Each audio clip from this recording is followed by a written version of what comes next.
Udin itu sayang banget sama mobilnya. Kita kasih tahu dia aja kalau mobilnya mungkin dibawa kabur sama Bang Jampang atau dipakai buat urusan berbahaya.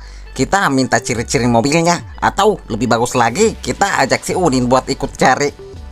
Kalau Udin sama kita, Pak Broto juga nggak bakalan curiga kalau kita nyembunyiin sesuatu. Atau karena kita punya tujuan, kita punya alasan buat bantuin Udin cari mobilnya. Oke, masuk akal. Ciri-ciri mobil itu penting. Kalau kita tahu plat nomor atau ada stiker khusus, kita bisa lacak atau lihat di CCTV bandara. Tapi kita harus cepat sebelum Ucok dapat info yang sama. Yaudah, ayo.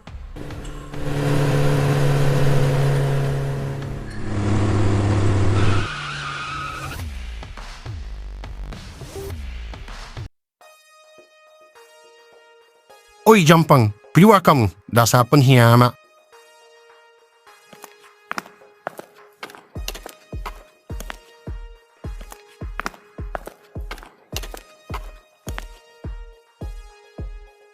Wah, kosong Ucok. Pintunya nggak dikunci, tapi orangnya nggak ada. Sialan, baju-bajunya juga sudah tidak ada. Dia benar-benar kabur setelah jual barang itu. Sudahlah Ucok, yang penting sekarang kita lapor ke bos. Kalau rumah ini kosong, si Jampang fix kabur. Kita harus cari tahu dia lari kemana sebelum dia makin jauh. Kurang ajar, dia pikir dia bisa lari. Ayo kita cari di tempat lain.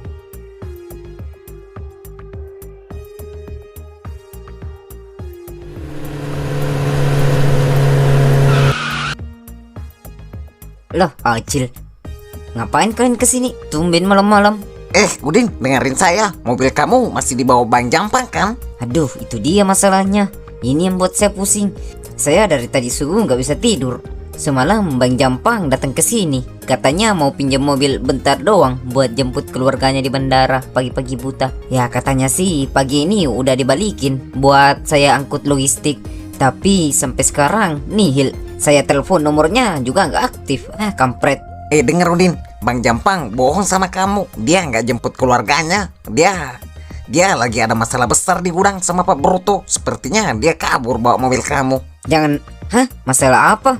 Jangan nakut-nakutin saya, Cil. Dan itu mobil satu-satunya nyawa buat saya cari makan.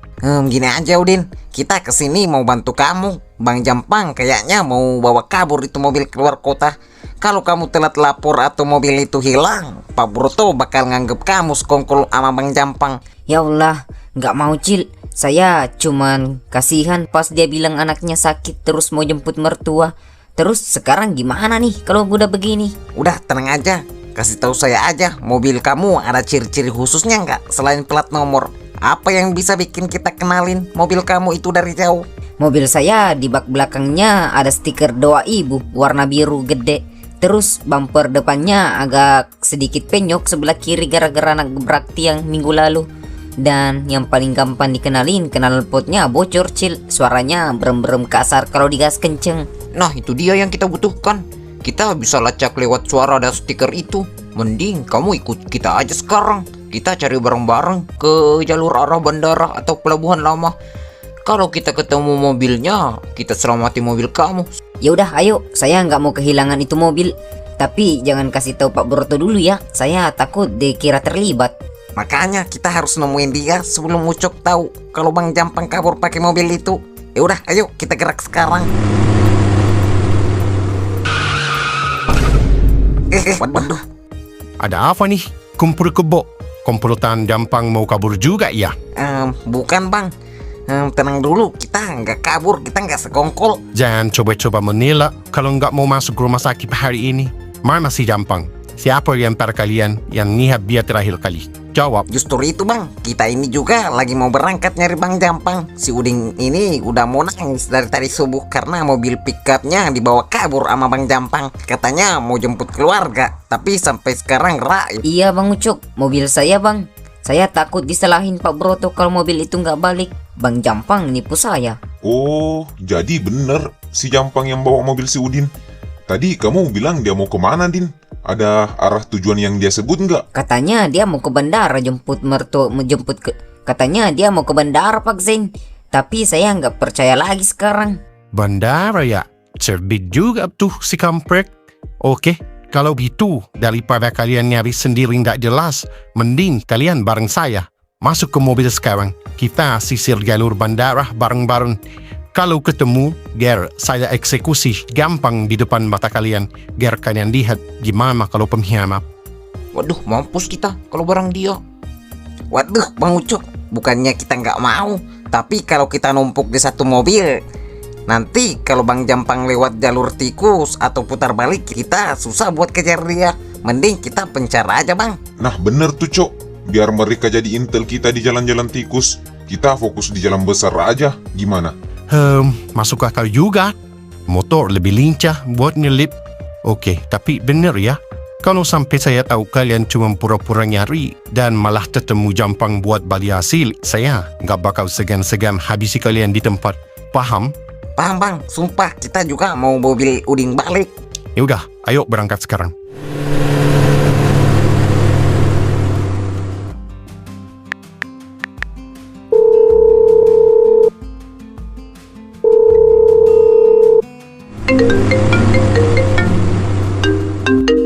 Halo Cok, gimana? Sudah ketemu si pengkhianat itu? Darah saya udah mendidih nunggu kabar mi. Waduh, belum bos.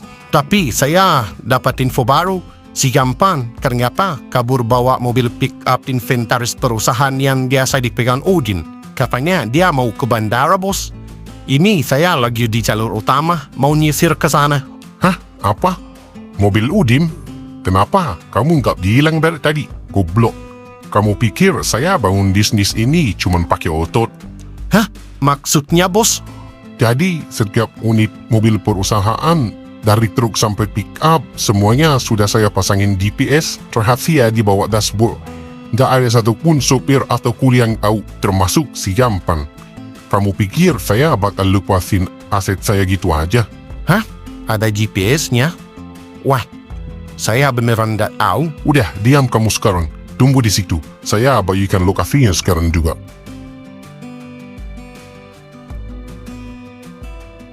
Udah, putar balik sekarang.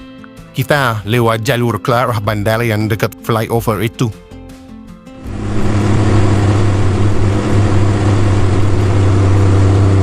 Aduh, gila. Nyaris banget, Pet. Kita harus temuin Bang Jampang duluan sebelum Ucok nemuin dia. Kalau Ucok yang dapat duluan, Bang Jampang pasti bakal nyeret nama kita semua.